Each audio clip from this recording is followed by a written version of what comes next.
बिस्मिल्लाहिर्रहमानिर्रहीम। Welcome to CB consultant. उम्मीद करता हूँ सब खैरियत से होंगे। तो आज की जो नई वीडियो है उसमें हम आपको बताएंगे कि आप जब वर्क वीज़ा जमा करा लेते हैं तो इंटरव्यू के लिए जो आपको कॉल आती है तो उसमें क्या क्या सवाल आपसे किए जा सकते हैं और कितने मिनट की जो है वो आपसे कॉल करते हैं।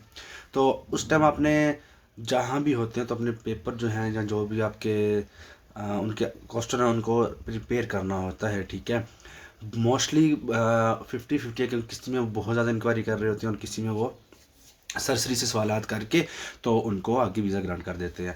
अब बेसिक चीज़ क्या है कि जब आपका कॉन्ट्रैक्ट आता है उसके बाद आप सबमिशन करवाते हैं तो किसी को 4 महीने 5 महीने, किसी को 1 साल, किसी को 1.5 साल, किसी को काफ़ी ज़्यादा 2 साल तकरीबन लग चुके हैं और उनके अभी तक वो पेंडिंग में हैं। ठीक है, तो कुछ हमारे भाई हैं, अजीज़ हैं, उनका इंटरव्यू हुआ और उन्होंने क्या क्या सवाल किए तो लकीली हमने वो कॉल रिकॉर्ड की हुई थी। कॉल रिकॉर्डिंग तो हमने आपको नहीं, चलो सुनाएंगे।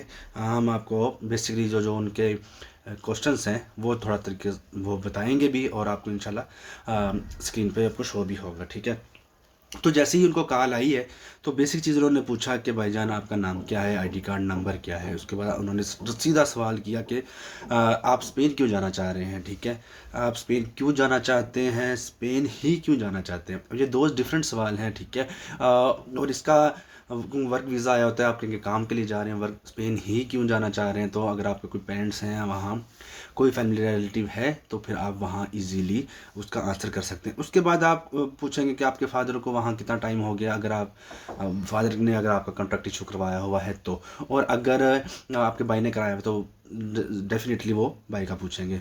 उसके बाद आप क्या वहाँ क्या काम करते हैं, अब आपके बारे में वो नहीं पूछेंगे, वो आपके फादर का पूछेंगे कि वो वहाँ क्या काम करते हैं और किस कंपनी में काम करते हैं। ठीक है, कंपनी के मालिक जो है वो आपके जहाँ जिसने कॉन्ट्रैक्ट दिया है वो क्या लगता है। ठीक है, कंपनी के मालिक को आप पर्सनल जानते हैं। ठीक है, इसके अलावा अगर 11 नंबर देखें तो कंपनी और जॉब का आपको कैसे पता चला।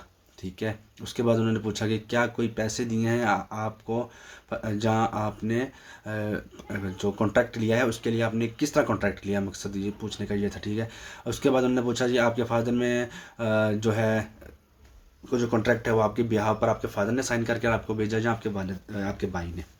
अच्छा, देन फिर उन्होंने पूछा कि आपको कंपनी जो है वो कितनी सैलरी देगी और मालिक का नाम, लोकेशन और कॉन्ट्रैक्ट का जो पीरियड टाइम है वो कितना है। ठीक है, और कितनी देर और साल में कितनी छुट्टियां होंगी। तो एक प्रॉपर उन्होंने जो कॉन्ट्रैक्ट आपको आया होता है वो आपने सारा ज़बानी याद करना है। ठीक है, तो उसके बाद ही जाकर आपका काम होगा। उसके बाद आपकी फैमिली चैन पूछी गई है उन्होंने। ठीक है, इसके अलावा आपकी तलीम के बारे में पूछा गया और पाकिस्तान में आपका क्या एक्सपीरियंस और क्या जॉब करते हैं।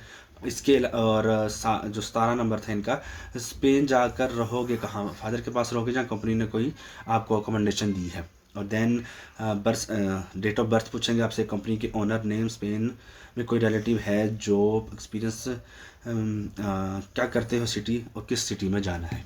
तो ये 17 सवाल हैं। इसका जो एक मैंने बना कर मैं आपको इंशाल्लाह इस वीडियो में भी दिखा दूंगा। तो जो लोगों ने वक्त कर कॉन्ट्रैक्ट जो है वो अप्लाई किया हुआ है तो इस हिसाब से वो अपनी तैयारी कर लें और इंशाल्लाह जो भी आपको कॉल वगैरह आएंगी तो होप ये आपको काफ़ी ज़्यादा मदद करने वाली है। तो जाने से पहले चैनल को लाजमी सब्सक्राइब करते हुए जाइएगा। अपना बहुत ज़्यादा ख्याल रखिएगा। अल्लाह हाफिज़।